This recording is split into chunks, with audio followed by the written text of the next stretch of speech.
mandatory that you take Trion's training called Trans 101. I have to tell you, it was transformative for me. Not that I really had prejudice against transgender men and women. Some of your best friends are transgender. And probably, I don't know. But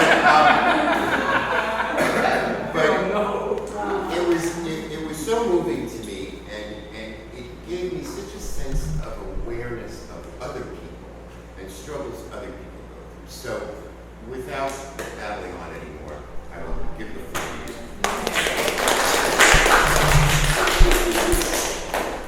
Thank you, Allison, for this invitation.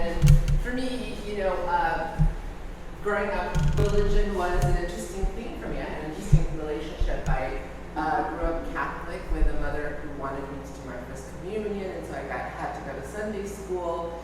And unfortunately, at that time, I think the world was just at a different place, and religion was something that I became very afraid of.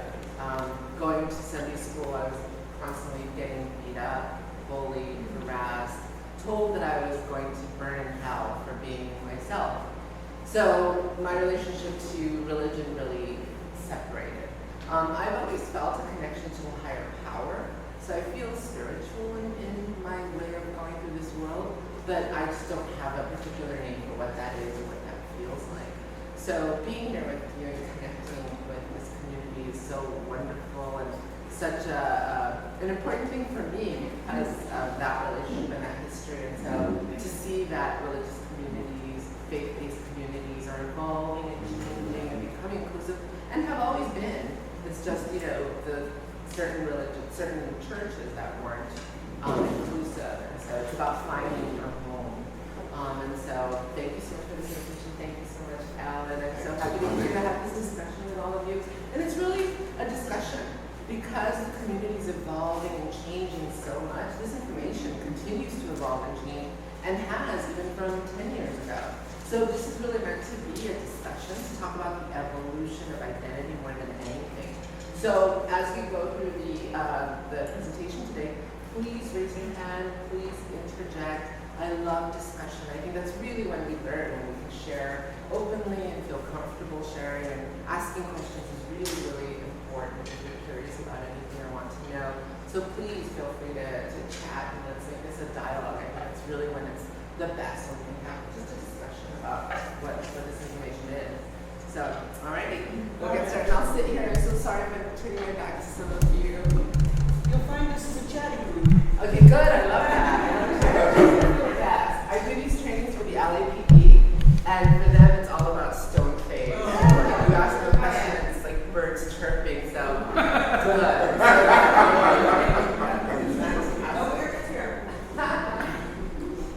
So I'll tell you a little bit about myself.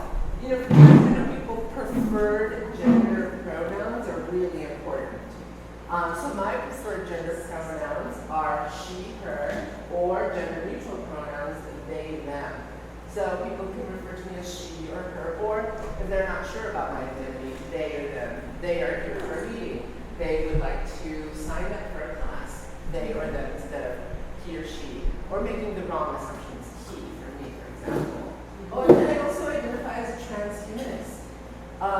For me, I've had the amazing experience of transitioning from being assigned male at birth to self-identifying as female. I hope that I get to a place in my own evolution where I can leave this body behind and become a cyborg. That's really cool. We'll see if I make that transition. I'm an immigrant. I immigrated here at the age of 5. My mother was a single parent who was looking for a better life for herself and for her children. And I think that really informs a lot of what I do today because I've experienced a lot of discrimination, not just based on my gender identity, but also my race. It really, I think, made me the grassroots activist that I am today. For me, it really started with, I just noticed that not only was I struggling, but my community was struggling. Trans Latino women were dying constantly, and that's what motivated me to get involved. I just didn't want that to happen. For me, I also was someone who had to look to the street economy economy to survive and to transition. So I had to look to sex work in order to be myself. And I want to grow up in a world where trans kids don't have to do that. And that's also a big motivator for me, that I want children to have, trans kids, to grow up in a world with possibilities, with freedom, where they don't have to struggle and suffer, where they don't have to be abused for being who they are. And so that's really what motivates me, and that's why I love what I do, because I get to help, I get to make the world a better place, hopefully. And so that's really, why I do it. I started off as a HIV health educator. So I was doing sex work for a very long time. In 2005, I was involved in hate crime and was shot in the face and lost my right eye. Now I have a glass eye. And that's really when the world changed for me. That's when I decided I had to do something with my life, and that's when I started getting involved and getting connected, and then started volunteering at different organizations and on different programs, and then was hired to do HIV prevention work with trans women who are also accessing the street economy. So it's really wonderful to be able to give back in that way. I managed the Transgender Economic Empowerment Project over at the Los Angeles Health Center. I'll tell you a little bit more. The Transgender Economic Empowerment Project. Economic empowerment. Okay. Yes, and I'll go into some of the details of what that is. And it's a mouthful, so we call it TEAM sometimes. I'm currently board president for an organization called Gender Justice LA.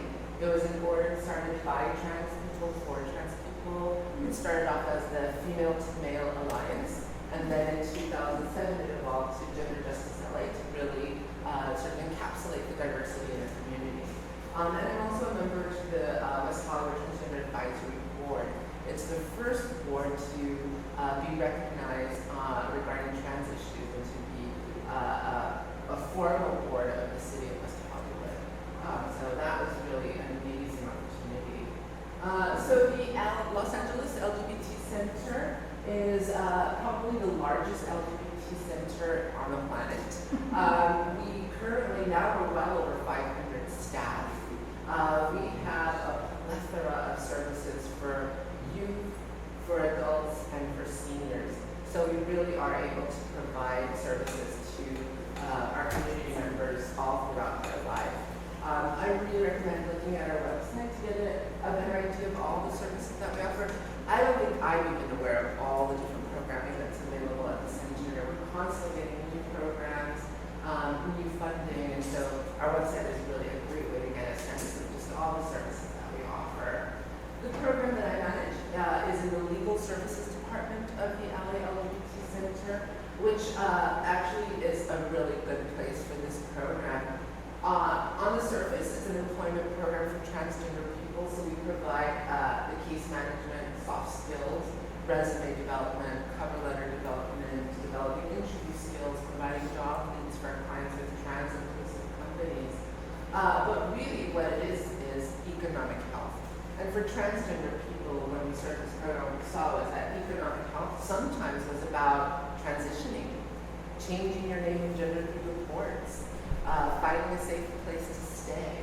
So many of my clients, once they transitioned, lost everything and ended up on the streets. And so for those clients, the goal was the job, but they needed to take care of a lot of little things before they could get to that job. And so that's really what we've specialized in, all the wraparound services that our clients need, and build relationships with shelters, legal organizations, just a variety of services, so that once our clients come to us, we get them to the services that they need. They don't need to go anywhere else. We become sort of the one-stop shop for the trans community. Just this week, I was talking with someone about how Caitlyn Jenner has all these resources to make the transition. Not everybody can afford the surgeries or the pills or whatever, and so that can just wipe somebody out, like not having health care from Oh, yeah, and that's the situation I got into. So I did everything you were supposed to do. I went to college, I graduated, I was working after college in an entry-level job. So I was working lots of hours, not making a lot of money. And my insurance actually stated we do not cover transsexual related care. That's what they called it at that time. So they specifically discriminated against trans people. So I was doing everything that I thought you were supposed to do to make it in the world, and I couldn't transition. And for me, I would have killed myself. I couldn't, at that point, I didn't want to live a lie. And that's really the theme that you'll hear with trans people, that we're tired of living a lie. We're tired of pretending to be something we're not. When we transition, it's about being honest with the world. It's about saying, I want you to see me for who I really am now. Unfortunately, the duality of that is that in your efforts to be authentic in the world, we get accused of pretending to be something we're not, like dressed up, exactly, of not being authentic. Oh, you pulled the wool over me, or you fooled me. I'm not trying to fool you, I'm just trying to be. And so that was my situation, that at that time insurance could discriminate and I couldn't transition any other way. Up until I think 2005, the law changed. There was a lot of advocacy done in the community. And in California, insurance cannot exclude transition-related care. Most states can, but in California, you cannot. So California is really one of the best states to be in if you're a trans person. We have a lot of protection in housing, healthcare, and employment, much more than most states, unfortunately. And so, these services are really vital to trans people thriving in the world and transitioning in a successful way in the workplace as well. So a lot of what I do as well is work with employers and provide a similar training on workplace issues that happen when trans people come out of the workplace or start their transition process in the workplace. An interesting thing to note, there was a study done that looked at the income of transgender people pre and post transition, so before transition and after transition. What they found was that for trans women, so individuals who were male in the workplace who transitioned to female in the workplace, they often lost the positions that they had, were never able to get the same title that they used to have, CEO, director, manager, and oftentimes got left far lower wages than they used to in their male identity. Trans men, on the other hand, when they transitioned, who were female in the workplace who transitioned to male, often got promoted, were often able to get a higher income. So, gender equality definitely affects trans people. We see it, we lose privilege or we gain privilege. So that's real. The glass ceiling definitely exists, and for trans people, we experience it in very different and unique ways as well. That became clear to me also when I was working with lesbian couples who had a combined income much lower than gay couples because of the lower pay. Fascinating. Yeah, and it's interesting. I think as trans people, gender is such an odd thing because everything is gendered. Your work is gendered, inanimate objects are gendered. Those are boys' toys, that's a girl's toy. And so we experience gender in such weird ways. And I think that's part of the gift and the curse of being trans, that when you transition, it's that veil kind of burns away and you see how gender affects our lives in negative and positive ways. And oftentimes you're impacted by those effects. And for trans people, it often has a negative effect. We lose everything. So yeah, for us, gender is something that we constantly see in every aspect of our life, pretty much. So when understanding the trans community, the LGBTQ community, it's important to really get a sense of what this LGBTQ acronym means. Oftentimes people think that this is the gay community acronym, but that's incorrect. What this is really describing is the diversity within our community. And so when you're looking at lesbian, gay, bisexual, you're talking about sexual orientation. So people who are describing themselves by who they are attracted to. Lesbian women predominantly attracted to other women, gay men predominantly attracted to other men, bisexual individuals attracted to both men, women, and or trans people. So people are describing themselves by who they're attracted to. When you're talking about the T and the Q, you're really talking about gender identity. And so T is often seen as transgender. The antiquated term was transsexual. So before transgender existed, the only term that existed was transsexual. And transsexual has evolved to become a little bit more specified. So generally it means somebody who wants to have surgery, some form of surgery, feel comfortable in their body. Whereas transgender people might not want any surgeries, might not want to take hormones. So for them, it's not necessarily about a surgical or medical transition, it's just about being has a little bit more diversity for how people can identify. So it's this umbrella term that houses all of those identities that deal with gender, describe gender in some way.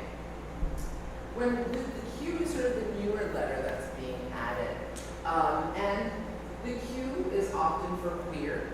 And this term has a long history in our community and in our movement. In the 70s, it was a very derogatory term used to put us down.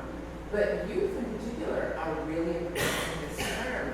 And I've done trainings like this for gay straight alliances in high school, where straight students, hetero-identified students, will identify as queer.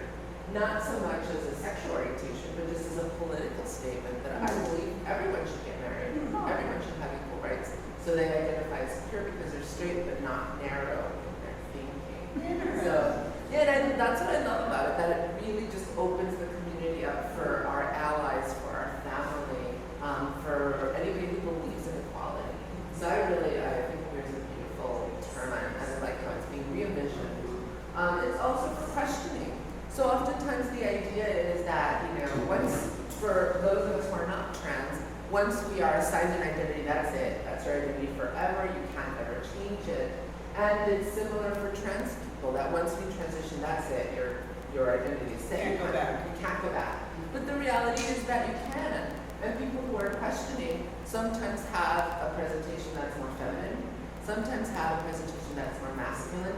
It can change from day to day. It can change, constantly. And that's okay. People can be questioning their identity throughout their entire life. You don't have to just stay in one place forever.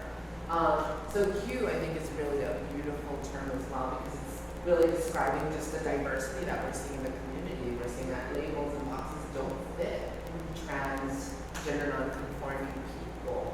And so that's really where we're at, where we're sort of learning about identity in new ways. So terminology becomes really important when getting to know trans people or the trans community. And so for us, we often describe our identities being assigned identities at birth. So we all have the experience of being assigned an identity at birth based on our body parts, most likely our genitalia. So when we're born, and the way it's still done today is that a baby's born, doctors look between the baby's legs and say, okay, this baby is a boy, get the blue blanket, this baby is a girl, get the pink blanket, based on our body parts. So we're assigned an identity, again, based on our genitalia most often. There are people who are intersex, who are born with either genitalia that may not look traditional to male and female identities, or it can be a chromosomal or physiological difference. Some of you may be familiar with the runner, I can't remember her name, Semenya, who was in the last Olympics, who was disqualified from the women's track field events because they discovered she was intersex. So she had a very muscular body, had a deeper voice, and so the other women accused her of being male. And so they caused for her to have a chromosomal test done, and that's when they found out that chromosomally she was male, but her body was female, and she had female genitalia. And so they disqualified her on those grounds. So this is the evolution of humanity. We're changing and evolving. Our chromosomes are changing and evolving. We're seeing that this binary concept of gender, that we only have male and that we only have female, really is antiquated and doesn't fit our diversity and how we are as human beings. So we all have the experience of being assigned an identity based on our body parts, and then based on that identity that we've been assigned, then there's a gender that we have to adhere to. So if we've been assigned as having a penis, and now you're a boy, then it's expected that you will play with, army toys, that you will like Tonka trucks, that you will wear pants, whatever we as a society deem boy clothing, boy behavior. And if you're assigned female, then it's expected that you will like the Barbie dolls, the pink, the lace dresses. So then we have these very stereotypical ideas of what your identity has to be based on your genitalia and what you are assigned. So gender is more of a social expectation. Yes, absolutely. So we've created all these expectations. When a baby elephant is born in nature, it's a baby girl, the mother elephant doesn't go and get all the pink flowers for the baby. It's just a baby. Right? But we've created idea that pink is for girls and we have to get everything pink for the baby girl. So that's something that we have created. And so then we have gender expression. So as we grow up, then it's expected that we will look a certain way. And for me, that's when the difference started happening. I, at the age of 4 or 5, had a sense of myself as being a girl, of being like my mom. I had examples of my mother, my uncles, male and female cousins, and I gravitated towards girl things. I saw myself like my mom. I wanted to have long hair. I wanted to wear makeup. And so I started showing this gender variance, this gender difference that didn't fit the way boys and girls are supposed to be. And so for me, constantly what I heard growing up is, boys don't do that. That's not appropriate for you. You're not supposed to play with that. Don't do that. I was constantly told, you can't, don't, that's not for you, that's not appropriate. And so at 4 or 5, I started feeling that there was something different, something wrong about me, because that's the way it was always presented to me. That's wrong. You're not supposed to do that. So I grew up with this sense of something's wrong with me. I don't know what that is, but something is wrong with me. And then we get to sexual orientation as we grow up and get older. We start being attracted to people. And that's when, people can identify as lesbian, gay, straight, bi, what have you. For me, sexual orientation was a little bit confusing because I identify as a heterosexual transgender woman. And growing up, I was always attracted to boys. But in my mind, when I closed my eyes, when I got into my preteens and I started seeing girls who were dating and having boyfriends, I saw myself like them. When I would close my eyes and think about, Prince Charming, I always saw myself as the princess.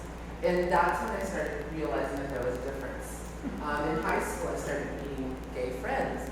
And my gay male friends, they liked being guys. They didn't want to transition. They weren't feminine. They were dudes who liked other guys. And for me, I did not feel that way. I did not see myself as male, did not want to be male, did not want to present as male. It was really uncomfortable for me to have people think of me as male. And that's when I started thinking, well, what is this difference? Because I know I'm not like the girls, because I see that I'm not like them, but I also know that I'm not like gay men because I don't identify that way. I don't see myself as male. So then we get to our own sense of gender identity. So for people who are cisgender and hetero-identified, so cisgender is a newer term that's coming up, and it's CIS. And it comes from Latin, and it means the same. So people who are cisgender and hetero, it means that the identity that they were assigned at birth is the same identity that they have as adults. For transgender people, the identity we were assigned at birth does not match how we see ourselves as adults. And so for me, when I started getting a sense of my gender identity, that's when I started noticing there was a disconnect. I was he, male pronoun was being used on me, and that didn't fit. I started thinking, well, I feel female, I feel like the girls, I'm like them.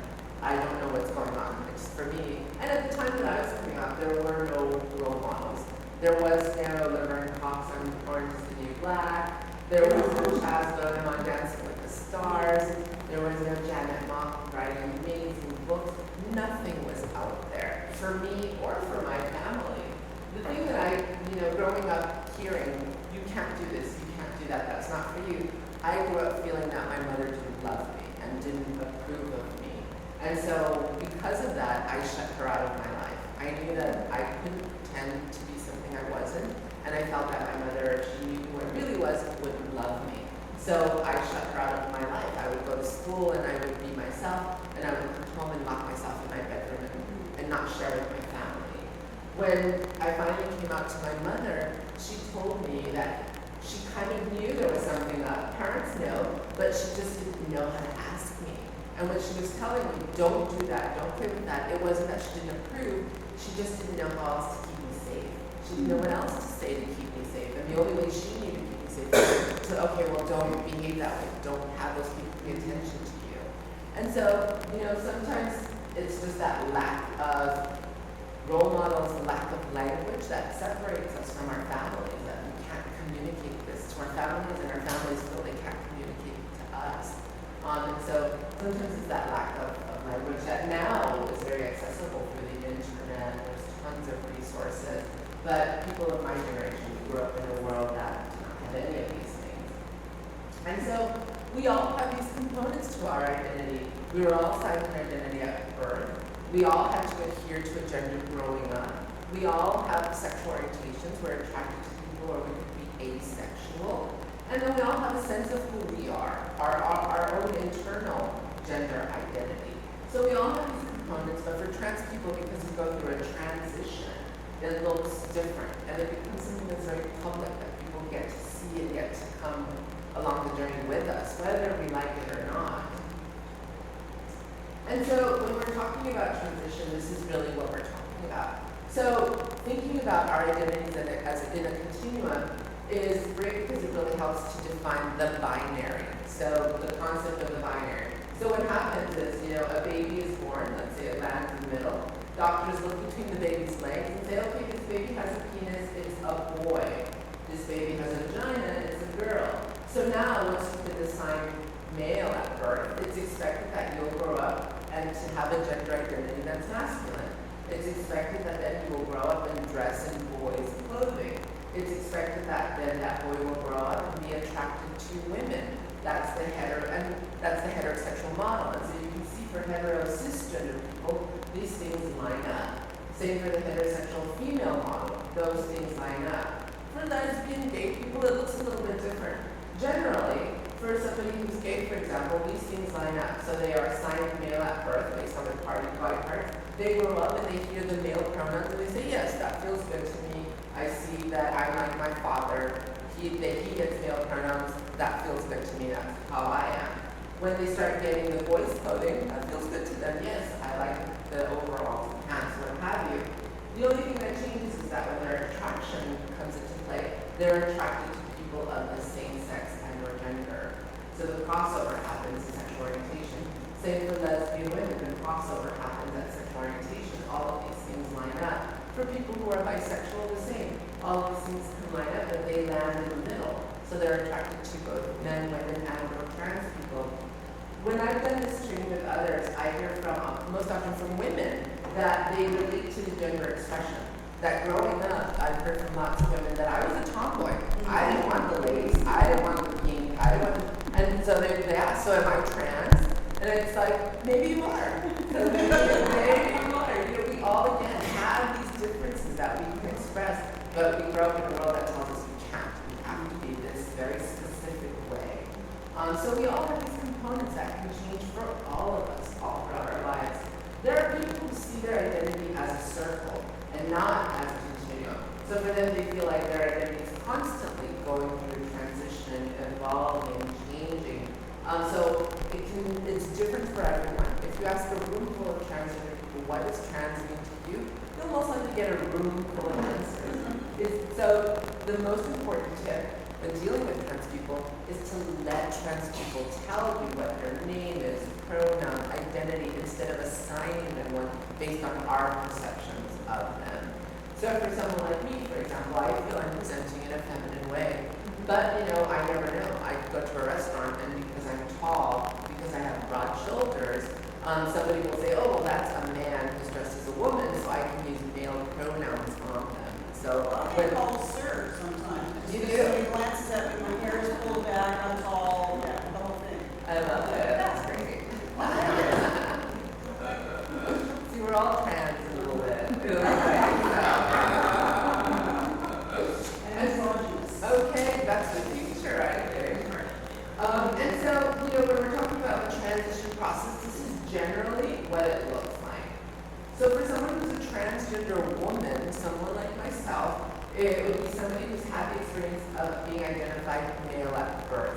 So this is Carmen Carrera from a show called RuPaul's Drag Race, which is a really great show that really sort of embodies gender in a whole new way, from sort of the drag community perspective.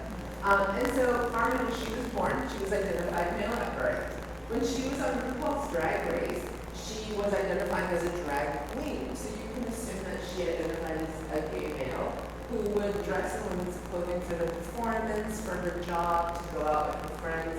It wasn't about living 24/7 as female, but just celebrating the female icon, if you will.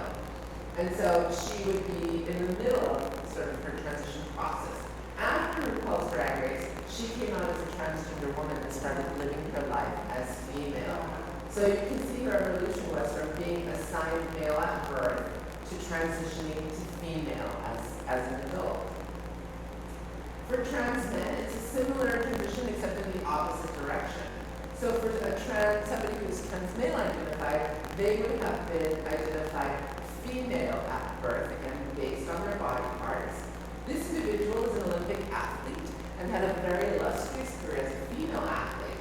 At whatever point in our life we come out as trans, we start our transition process, which means we take hormones and or surgeries to change our body or our appearance to feel more comfortable for us. So generally, when we're in the process of this transition of taking hormones and changing our appearance, that's when the world becomes the most dangerous for us, because people don't know what bathroom we're going to use, what pronoun to use, and when people get confused about those things, it generally becomes more dangerous for us. Then that means that someone like myself will go into the women's restroom and somebody will call the police saying, oh my God, there's a man who's just like a woman in the women's restroom and that's dangerous. And we've had lots of clients who've had that experience who are visibly trans, and people again think, oh, that's a man who's dressed as a woman, so I'm going to call the police because that's dangerous. And so when we're in the middle of our transition, or when we are gender non-conforming androgynous, that's when the world is very dangerous for us. And then through hormones and or surgery, we get to a place where we don't wear shirts anymore and we walk around topless. And that's not true, that's a joke. I'm gonna get there. So he's very hot, so if he walks around shirtless, I think that's great. And so, for somebody who's trans male identified, then they start off on the female end of the continuum and then transition to the male end. So these are identities that still adhere to the binary, to this concept of male or female. But as I mentioned, transition is different for everyone. It's not one size fits all. For some of us, we change our names, our pronouns, the way we communicate our gender to people. Some of us go through the court order process, which is about $435. And if you have any sort of criminal record, that could be a barrier to you changing your identity documents. Can you imagine having to walk through the world with an ID that doesn't match what you're presenting and you get pulled over for a traffic violation? Or you want to go out with your friends and you have to show it at a bar where you can be outed? Or you want to open a bank account and you can't because your ID doesn't match what you're presenting. Some people are stuck in those places where they're living their identity, their authentic self, but they have identity documents that don't match. So that can make it very difficult. Some of us go through a medical transition, we take hormones and or surgeries. And for some of us, it can be a religious and cultural transition. For some of us, it's all of this. For some of us, it can just be one component. It's different for everyone, and it's informed by a variety of things, by your economics, by your culture, by family acceptance. All those things inform the way that we're able to transition. But the reality is that that's all changing. So this narrative of transitioning from male to female or female to male is kind of becoming antiquated. Now people are transitioning to just be. I'm not transitioning to be male, or I'm not transitioning to be female. I'm transitioning to just be myself. And when you live in a world that constantly wants to know whether you identify male or female, we're always trying to put people into boxes. People who are gender non-conforming, non-binary trans people have a more difficult time navigating the world because forms are very, you have to fill in the right box. When you go get services, at every point when people don't understand their identity, it becomes a barrier to getting just what you need in life. But this is the future. You, in particular, are saying, you know what, this idea of male or female doesn't fit me. I've had several of my youth clients who come in who will have facial hair, but they'll be wearing full-on makeup. And that's the diversity that we're seeing. That kids are saying, this is who I am, and just let me be. Stop trying to put me in a box. So that's the future. In media, we're seeing a lot more positive representations of trans people. Laverne Cox is amazing. Janet Ma, Zachary Carter, one of the producers on Transparent, the Amazon show. So we see a lot more positive images of trans people, but if you look at the pictures down here, these are all the trans people who were murdered in 14 nationally. If you look at these pictures, there's a theme. They are all transgender women of color. So transgender women of color are experiencing the highest levels of violence out in the world. And so that's, the importance of this work, that even though things are changing, now we have marriage for everyone. But the reality of trans people's lives is that we're still being murdered simply for walking down the street. Deshonda here, that picture's a little bit hard to see, I think I can put it up here. She lived in South LA and was walking home. She was going to LA Trade Tech and lived a couple of blocks from LA Trade Tech and was walking home at night. A car of guys pulled up. The experience that we have as women is that men feel they have a right to judge whether we're attractive or not. They whistle at us. They pull over and ask us, for our numbers. Men feel they can do that. I've never seen a corner where there's a bunch of women going, hey baby, what's up? That doesn't happen. But men do that.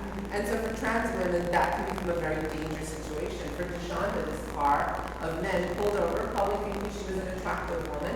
When they got close to her, they noticed that she was a transgender woman. And that's when they started shooting obscenities at her. She ran to a neighbor's house and was knocking to be let in, and they shot her in the back and killed her.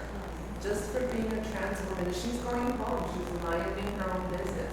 But this group of men felt that they could kill her because she was a trans woman. And oftentimes the idea is, oh, so you're pretending to be a man. You're trying to fool me as a straight man. You're trying to turn me gay. So therefore, I can kill you. And so that's the world that unfortunately trans people are still living in, that trans women in particular are still living in.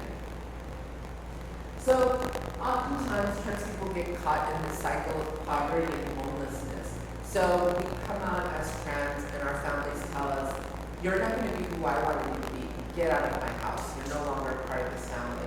So we use that safety net of family support. If you think about my cousins who moved out of their houses in my family was like, here's a bed I have, here's microwave that you can have, a lot of family support. We lose all of that. And so oftentimes we have to turn to sex work to survive. We try to get a job and employers won't give us an opportunity because they read us as trans and that's where they get stuck. They don't even look at our resumes that have amazing work experience. They're stuck on, well, what pronoun do I use with this person? What bathroom is the person going to use? Are they going to get along with everyone? You know what? This is too difficult. I can't deal with this. I'm not going to hire you. Anxiety and fear. Anxiety and fear, exactly. And so, we lose our families. We can't get jobs. Schools are very violent for us, so we choose not to go back to school because we don't want to get bullied. Then we have to turn to sex work to survive. Now we get an HIV infection. Now we get arrested and we have a criminal record. And now you have all of these barriers that make it almost impossible for you to then get out of that cycle. So that's really why at Essential we do the work that we do so that trans people, LGBT people don't have to turn to the street economy and to these kinds of things to survive and thrive in their lives. So I just wanted to share some statistics that I thought were really important in terms of harassment and discrimination. For K-12 students, 78% of trans students have experienced harassment in school. And I completely relate to that. I would get beat up at school every day. I had a group of guys who was waiting for me after school to beat me up. And at the time, it wasn't even called bullying. You had to toughen up.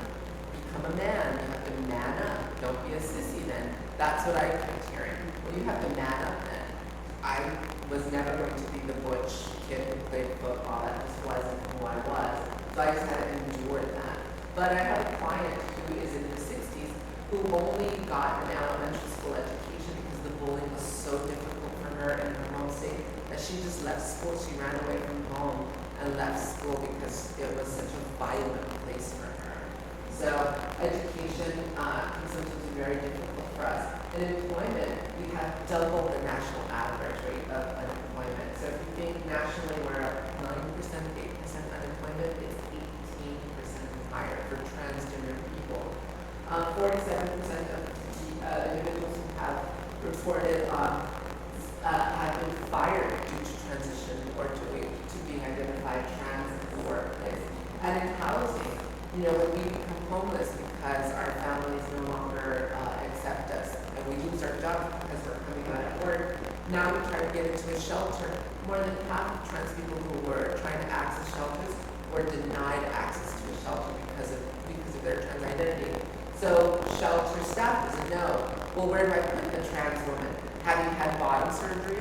Because your genitals, denote what your identity is, and that's sort of how the prison system is as well. If I get arrested here in California, thank goodness, or in Los Angeles to be more specific, we have a pod in the men's central jail that is for the LGBT community, generally trans women and gay men. And that's for safety, because so many trans women were experiencing rape in the jails and prison systems. But if I get arrested in another state, and because I haven't had bottom surgery, I've been living my life as female, have had transitional care to have myself be female, I would be placed with the men, which would be terrifying. I mean, to be placed in general population with men, and that's the experience that trans people have. And 57% of trans people, when they came out to their family, experienced family rejection. So those barriers are really high and are almost at every level of our lives when we come out as trans. So oftentimes the bathroom is a big issue for transgender people. So I thought it would be really important to share with you some of the law here in California.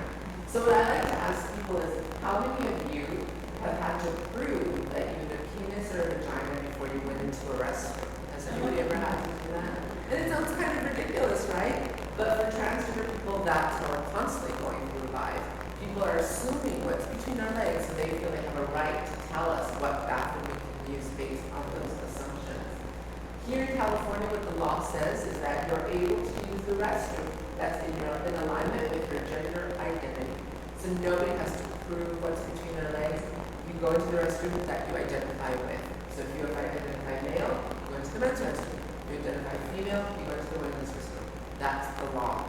If you think about Congress, for example, the Employment Non-Discrimination Act, the reason it didn't pass in Congress was exactly for this reason.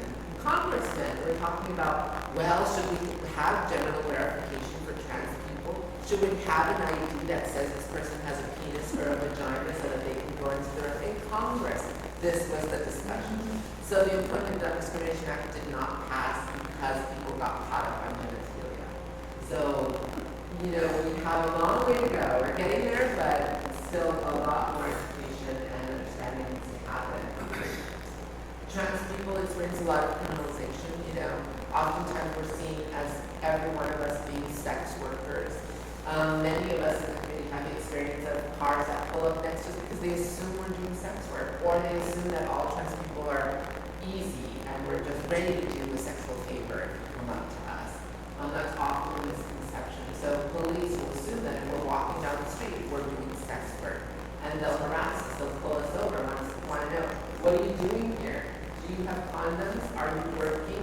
And in Hollywood, for a very long time, if you had more than 3 condoms in your purse, that was evidence that you were a sex worker and they could arrest you for that. So, the world is very, very difficult for trans people. And, our relationship to law enforcement is very, very difficult.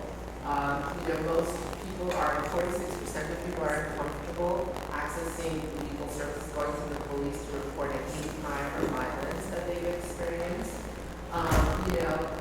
60% of trans people who've been incarcerated have experienced physical assault.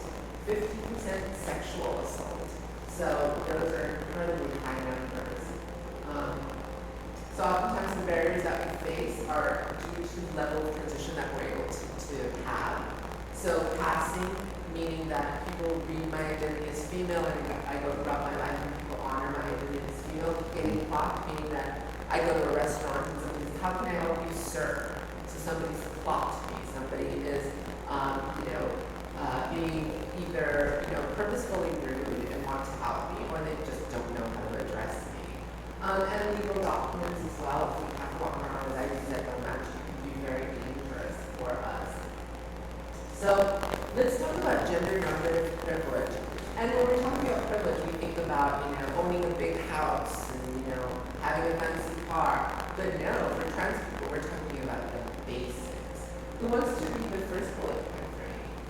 My validity as a man or woman is not based on how much surgery I have had or how well I pass as a readable man or woman. How many of you worry about passing when you leave your house in the morning? Like, do you worry that, oh, I'm going to see me as female today or male today? Most people don't even think about passing. For transgender people, it's a daily thing.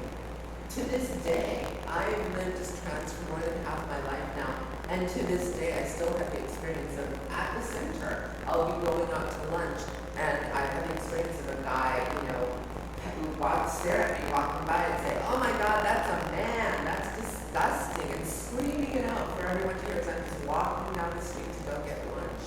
So for us, the world is still a very dangerous place, and passing is often about safety. It means that then I can just go out there and throughout my day and not be bothered. Who wants to read the second bullet point for me? When I started meeting someone, I did not have to worry that they will not be able to deal with my parts, or the meeting with me will cause my partner to question his or her own sense of organization. So even dating is difficult. We've had a lot of reports of trans women who go out to bars in Hollywood, will get off work and go out with a friend to go get a drink, and a guy will hit on them at the bar. And at what point is it safe to come out as trans? Should we say, I'm transgender, my name is Drion, or should we wait after we get to know them? We've had trans women who've done both, who will say, you know what, I don't want any trouble, so I'm just going to tell you right off the bat, I'm a transgender woman. And something will happen in that guy's head. Oh, so you're really a guy pretending to be a girl, and you're trying to turn me gay, so I'm going to punch you in the face, and I'm going to beat you up, or I'm going to hurt you. And we've had trans women who will say, okay, well, I'll get to know this person, and once he asks me for my number, I'll say, okay, before I give you my number, you should know I'm a transgender, and again, the same thing. Oh, so you're pretending, you're lying, you're deceiving me, so therefore I can beat you up. So we never know when it's the right time, and dating can become potentially violent for us when our partners are, when they think, oh my God, so then if I date because I'm attracted to you as a trans woman, and that freaks me out so much that I'm going to hurt you. Do you want to read the example? The third one, right? Yes. When I go to the gym, the public pool, I can use the shower to change clothes without concern for my safety. So, the bathroom, that's the most basic of all of our rights, but for transgender people, it can be terrifying. There was a transgender man who was an activist in Cal State Long Beach, who was out and proud trans guy. He was on campus late at night and went into the men's restroom. He was assaulted by another male student who beat him up, knocked him out, ripped his shirt off, and carved it on his chest with a knife. And he was out and proud and felt very safe in that school. We had a lot of acceptance. But that one night, somebody went into the bathroom and didn't approve of him and did that to him. So we never know. Again, even being an activist who's out there, who's educated, you think, I feel safe in the world, even someone who feels safe in the world has that experience. Who wants to read the last one for me? If I go to the emergency room, I do not have to worry that my gender will keep me from receiving appropriate treatment, or that all of my medical issues will be seen as a result of my gender. There was a famous case of a trans woman in Washington, D.C. who was in a horrible car accident. So the EMTs show up and they cut her clothing. She was unconscious when they showed up. So they cut her clothing to see what her injuries were. And the two men who were the EMTs noticed that she was a preoperative transgender when she had not had bottom surgery. They started making fun. They started like, oh, that's disgusting. I don't want to touch it. You touch it.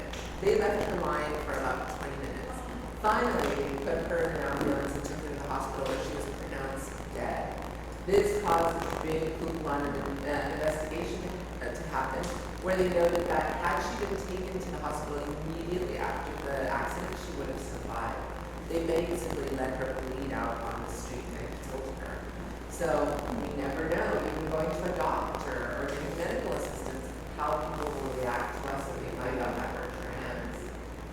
So let's talk about terms that you should definitely stay away from. Nobody likes to be referred to as it. Shin, a combination of she and him, very offensive.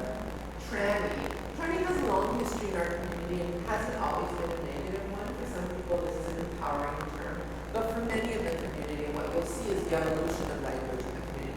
many, tranny has become something that is derogatory. And so it's a term you want to stay away from. If you see a group of transgender people, don't come up to them and be like, hi trannies, because we'll beat you up.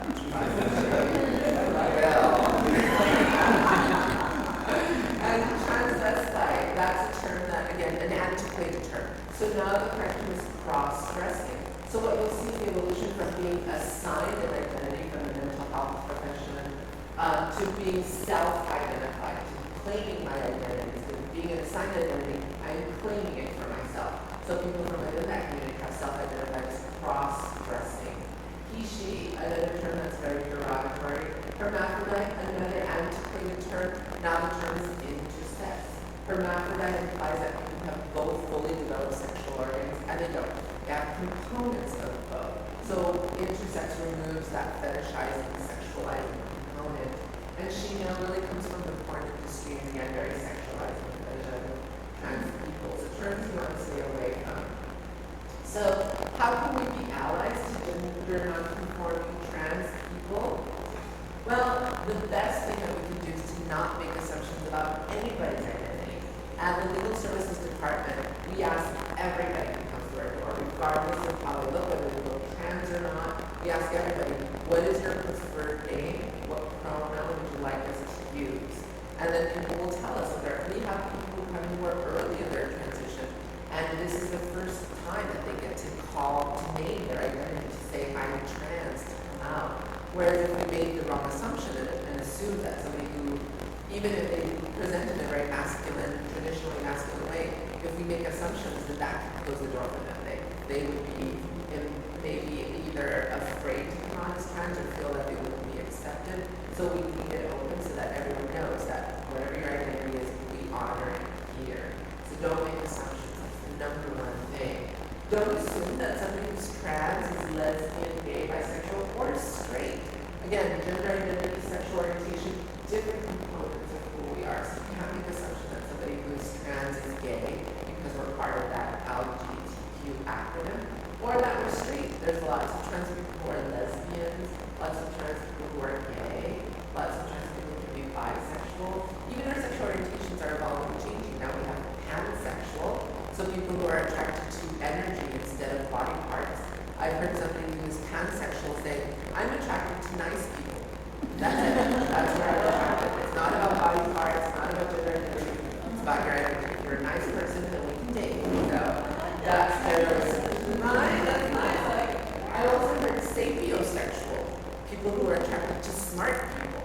So again, not about body parts, it's about intelligence. So even our sexual orientation got involved. I like it.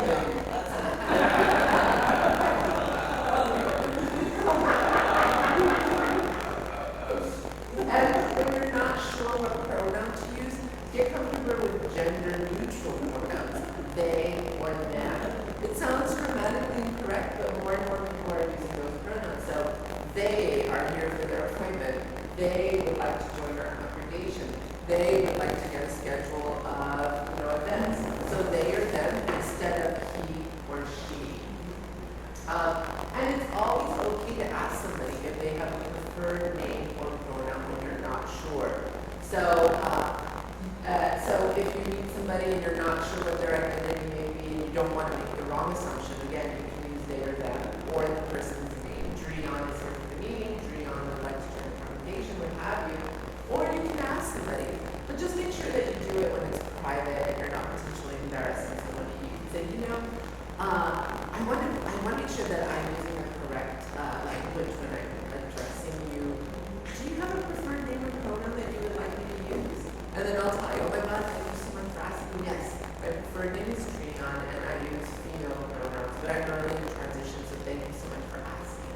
So you can always ask if you have a preferred name, pronoun that you would like me to use. Or if you feel comfortable asking, you can offer.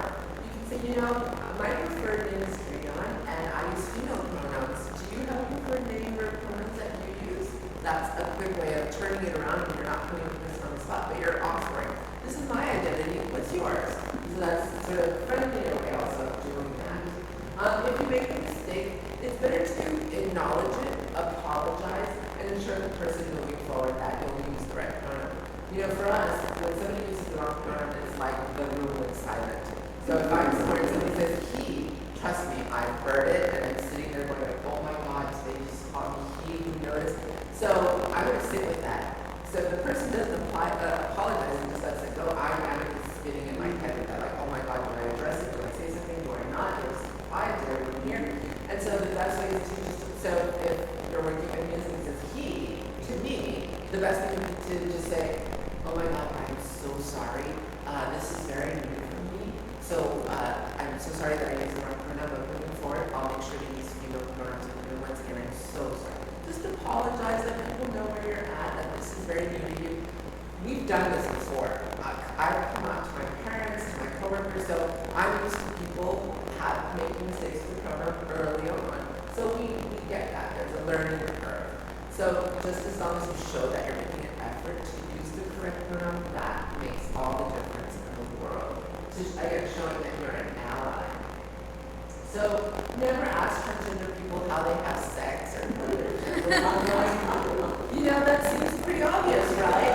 But basic lies, the water cooler conversations I have with people after training, like, oh, you know, I didn't ask you during it, but are those real? And who do you date? And then it's like, oh my God. And you know what I like to tell people? I mean, Google it. If you have just Google it. It's the easiest thing in the world. And then I don't have to be put on the spot. If you can be a good ally and educate yourself. So Googling something is a really, really good thing. When you learn about somebody's trans identity, keep that private. It's like learning about somebody's HIV status. Some of us are the ally, the trainers who will do a translate or will do anywhere, whatever question you have, ask it. Some of us don't identify as trans. Some of us transition and we live our lives as female, as male, and don't connect with the trans identity. And that's okay too. It's different for everyone. So when we learn about somebody's trans identity, keep that private and let the trans person come out when they're ready to. Because you can potentially create a very uncomfortable or dangerous situation for that person. So let trans people come out when they are ready to. All right, and I think I gave you a lot of info there, so I hope I didn't overwhelm you. Are there any questions or anything that you guys had while this is going on? I know we're in a time of have, gay marriage that happens, so that's hopefully going to be a snowball effect for all of the different barriers that our community is facing. That's beautiful, by the way. Oh, thank you. I connected this idea of the trinity of having male energy, female energy, and then that combo of the two. I really see my identity in that way. So I love that image. Yes. I became, without being a former member of our church, Don, a really nice guy. Don became Jenna. And showed up at church, beautifully dressed, beautifully dressed. But I don't know whether it was that she did not feel comfortable with us anymore. Or we were not comfortable with Jenna. And she's dropped out of our conversation. And I think for me, I liken it to the idea, to the experience of transgender people who transition on the job, who have a history with people in an old identity. Sometimes it becomes difficult for people to leave that history behind, and so they constantly bring it up. Maybe not on purpose, but they'll use the wrong name and be like, oh, I'm so sorry, I mean, Jenna, or they'll slip with the pronoun. And after a few times, trans people can get, over it, and they're like, you know what, I want to be in a space where people don't know my old identity, that way it doesn't come up again, and I can just be myself. Sometimes it's that. And so that's why, being aware of language and how important it is for trans people and what it does to our self-esteem is really, really important as an ally. Because the slippage of the pronoun might not mean anything to the person who did it, but for the trans person, it can destroy our whole day. You could feel like a spotlight just got put on you. Oh my God, what do I how do I deal with this now? Everybody's looking at me. So sometimes it can be a little of that as well. One of my trans friends, she just doesn't want to be associated with the old life. She just wants all that out. Not like out of like any particular hate or anything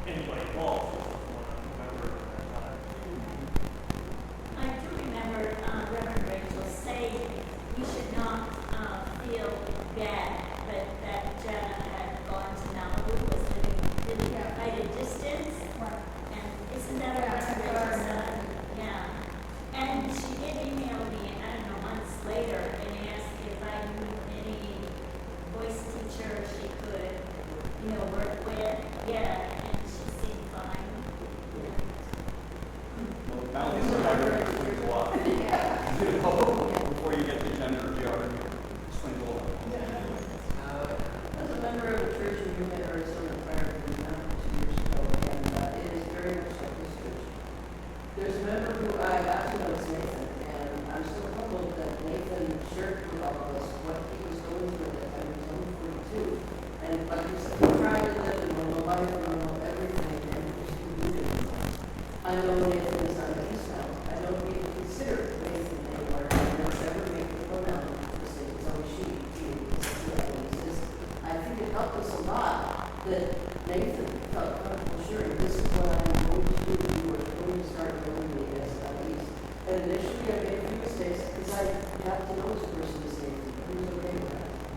And as Nathan positioned on the East, I found that it was less and less and less he. It was always she. And that's who she is to now. It's like we all have to go through a mental trance. Our brains are trained. Oh, yeah, and that's, one thing I never realized when I transitioned. I thought it was just me. I'm going to transition, I'm going through this. But my mother had to go through her transition process. My entire family had to go through their transition process. When I was going to college, that's where I came out as trans. My school had to go through its transition. And even to this day, my mom is an immigrant. She speaks Spanish. So all her, she'll say, hi, Nico. I mean, Mija.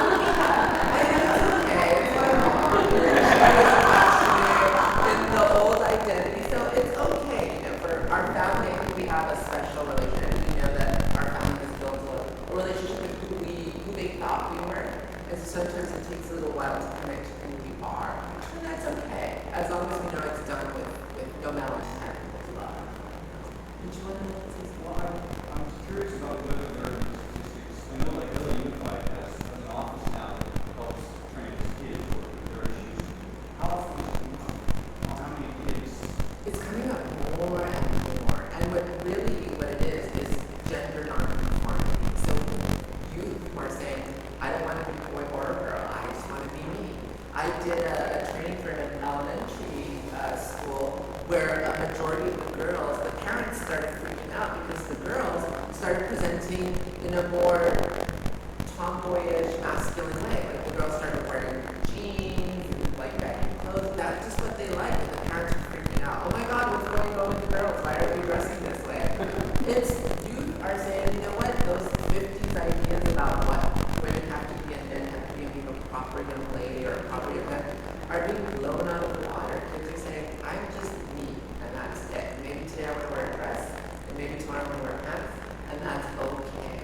And it's really the parents who are having a difficult time because, again, we are still in sort of this system where we assign identity and then we make a story of what that child's life is going to be. This is a girl, so it's going to be my little princess, it's going to get married, it's going to be grandchildren, and be feminine and pretty and beautiful, what have you. And when the kids don't grow up that way, for the parents, it's like, wait a second, what do you mean you're not going to be my princess? What I expected. I haven't thought about this in years. In 1973, my senior year in high school, there was a guy named Phil, who people like to call Phyllis, to make fun of him, who ran for prom queen.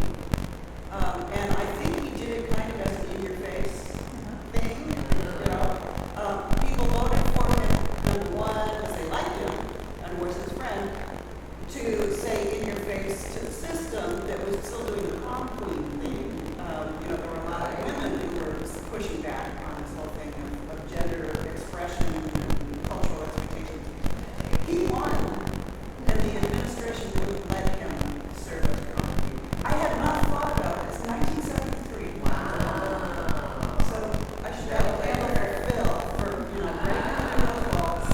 I have no idea if he was trans or gay or whatever, but he was pushing those boundaries, being who he was, which at the time was inter. The degree to which public schools, at least in LA, Yeah. gotten accustomed to voting is pretty amazing. Yeah. In grade school, there's a child who transitioned between kinder and first grade. Wow. Same school, which is often Yeah. same school, the same batch of kids, the same 60 kids, we all weighed fifth grade. Yeah. And, there were like 2 weeks of conversation about bathrooms, and every school has a nurse's bathroom. It all went on. Everybody got accustomed to it, and, it's not something we could have imagined happening when we were in elementary school.